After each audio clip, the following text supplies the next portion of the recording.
You've had some time to digest the Canada game. What were your thoughts on the whole performance?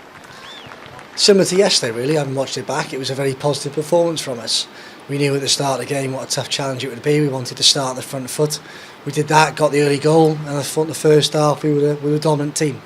We probably could have scored more goals and looked a real threat every time we had the ball.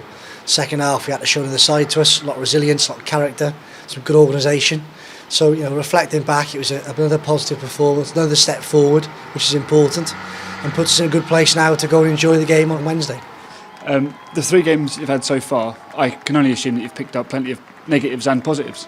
Yeah, and far more positive than negatives. The objective of this trip was to try and embrace the new concepts, and the players have done that every single game, showing a real intent to give it a go. And the positive thing for me is we've improved every game. Italy was a good performance, so that set a good marker for us. But then the girls who got the jersey against Finland really upped that. And I thought, yes, we took it to another level, which we needed to really against a very strong opponent. And now looking to the game on Wednesday against the French, we know we're going to have to go to another level to try and be competitive against a fantastic team. England's recent history against France isn't great. There's some bad memories from the 2011 World Cup and last year's Euros. How much do you read into stats like that? Well, they are facts. The facts that England haven't beaten France for a long time, but as far as we're concerned, this is a new team. We're undefeated, and as much as we may not have beaten France in the olden days, France haven't beaten this New England team. So going to the game on Wednesday, it's an open book for both teams to start to write a new destiny.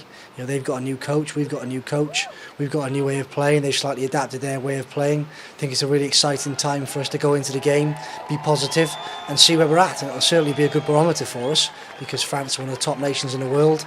So the objective for us has got to go into the game, be positive, go eye to eye, not take a step back, and let's see where we're at.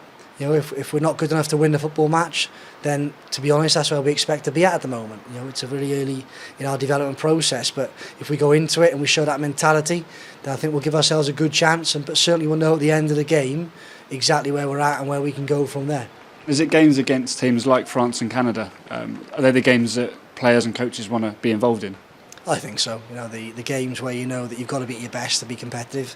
That's where you want to be. Then when you start pushing some comfort zones, you can start to explore your talent a little bit more. And our players, I hope, will go into the game on Wednesday willing to give it a go, to really go for it, show their talent, and see where we are at against one of the best teams in the world. And I've got no doubts, having what I've seen so far, that if we're at our best, then we can win against anyone in this competition.